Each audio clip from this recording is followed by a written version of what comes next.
Good afternoon, this is David Wendell with BushcraftOnFire, and today I've got a special treat for y'all. I've got Jason Lowery with me. Jason, what's the name of your company? Kovaci Ironworks. Kovaci Ironworks. And Jason has bought a portable forge setup out, and what he's going to do is actually forge something here for us on video. It's actually going to be a knife that he's going to give me. Now what Jason's going to be doing today is making me a knife out of this horse hoof file, and it's going to be a rather interesting experience. He's going to take and do it all right here on his portable forge. He's got the entire setup out here. This anvil weighs about 150 pounds, and this piece of wood that it's set on, the base for the anvil, weighs about 100 pounds. So he's got a good tough setup here, and as long as our earth holds up underneath it, I don't think we're going to go anywhere. So we're going to get right into business here. We're going to turn this over to Jason. Jason, the file's yours. Let's make a knife. Thank you. Let's get it done. Okay, like Dave said, I've been doing blacksmithing off and on for about 7 years now. So I've got a pretty good basic knowledge of how to set things up as quickly and as easily as possible. Actually, on coming out here today on the trip down, my normal air tube has gotten crushed as the 120-pound log rolled over onto it.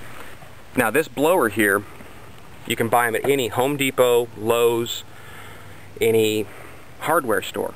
You can pick these up between $15 and $20. It's a bathroom vent fan.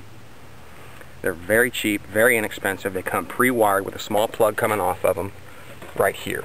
You don't get a whole lot of plug, but that's what the extension cord is going to help you out with. That's going to give you a constant airflow. Now with the forge itself, this is a deep well brake rotor. Just pulled out of a junkyard. I think I gave $1.50 for this thing. The metal around it is just a little extra lip to help keep coal from falling out as I'm working. Now for Dave's knife, we are going to be using coal. It's a low sulfur coal that I'm able to pick up here in the Missouri area. We've actually got quite a few sources around here where we can pick up a low sulfur type of coal. Okay, all we've got is a couple pieces of paper towel actually. Get that lit just to get your wood lit quicker. I know normally to keep this a purist we'd be using a ferrocerium rod or a piece of steel and tinder, but we're going to try to get this done just as quickly as possible here. Add just some pieces of bark off the anvil stand and let that get to going. Okay, now what we've done here is we've added a little bit of fat wood to this to make it burn a little bit quicker, get the heat up faster. Now, you can use fat wood, you can use any tinder wood you have, lighter fluid, charcoal lighter fluid, whatever works. Just to get that fire going up and hot as fast as you possibly can.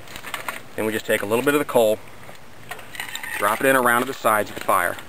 Now what this will do is help heat the coal up before it actually burns. Coal won't burn like wood will or paper where you just put a spark to it and it's going to catch. It takes a little bit to get it to burn, but that's why it burns so much hotter. So now we've got a fire going, the coal's starting to get warm, and since we used fat wood, the sap's going to help keep that going. So we're going to plug it in now and really get that heat up there.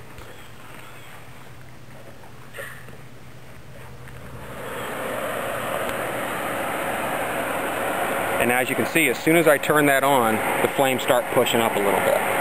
That's what we're looking for. Okay, we've got our forge lit. As you can see, the coal fire has turned a nice bright red color. That's what we're looking for. That color, when coal burns that hot, you're looking at a temperature between 15 to 1800 degrees. When it turns a yellowish color, you're in the 2000 degree range, which are really too hot to be blacksmithing then. Now, just like any other fire, you can kind of poke around at it a little bit. We're going to build this up a little bit bigger so we've got a good solid heat source so we can get this blade nice and hot so we can do this in as few heats as possible. Remember, the fewer times you heat your steel, the less carbon you burn out of it, the stronger and harder it's going to be on any hand-forged blade. In any air-induced fire, you've got 3 layers. Bottom layer is the oxidizer, middle layer is the meat or the clean layer, the top layer is impurities. You want to keep your steel in that middle layer of fire. The middle layer of heat's the hottest, the purest, the best for the steel. And also with a coal fire, it'll help reintroduce some carbon back into that steel. So what carbon we burn out from the forging process gets re-put back in by the coal. Okay, as we can see, this steel's been in here for approximately 2 minutes. It's already to about a 1500 degree fire. That is more than hot enough to work with. That's exactly the color you want to hit the steel at. So we're going to take this out and set it on a hot cut, get our angle.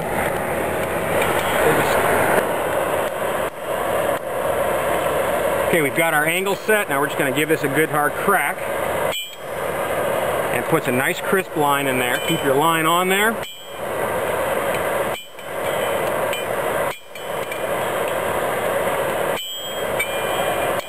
like my hot cut's trying to move on me.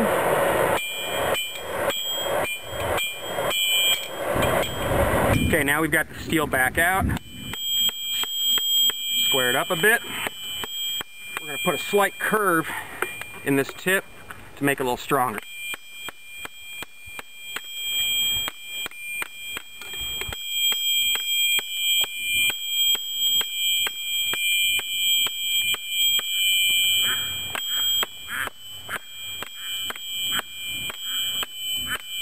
And now that we're down to that dull cherry color, it's time to go back in the fire.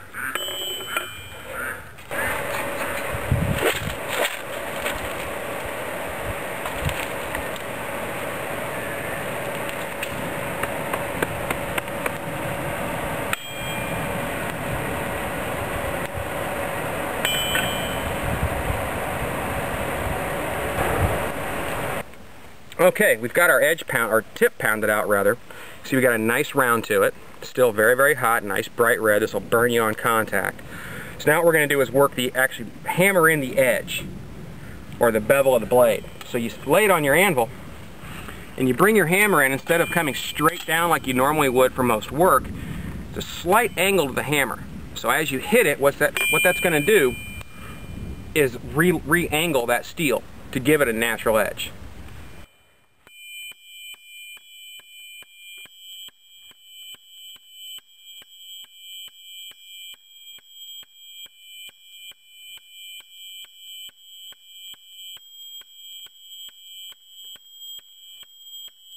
Ready.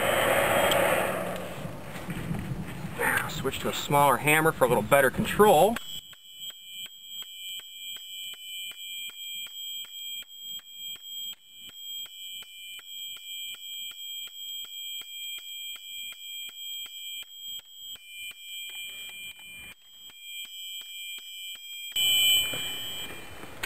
Let's test our length.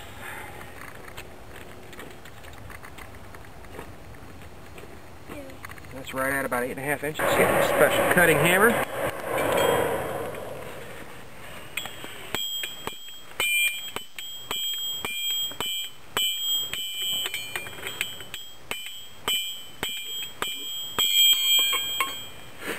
There we go.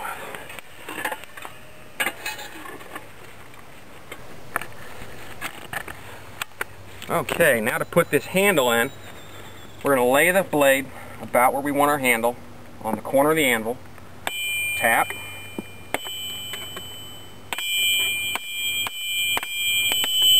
Slowly roll it back.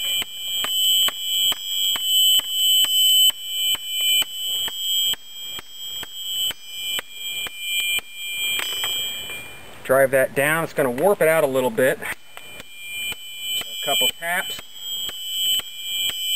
We'll flatten it right back out. Back in the fire.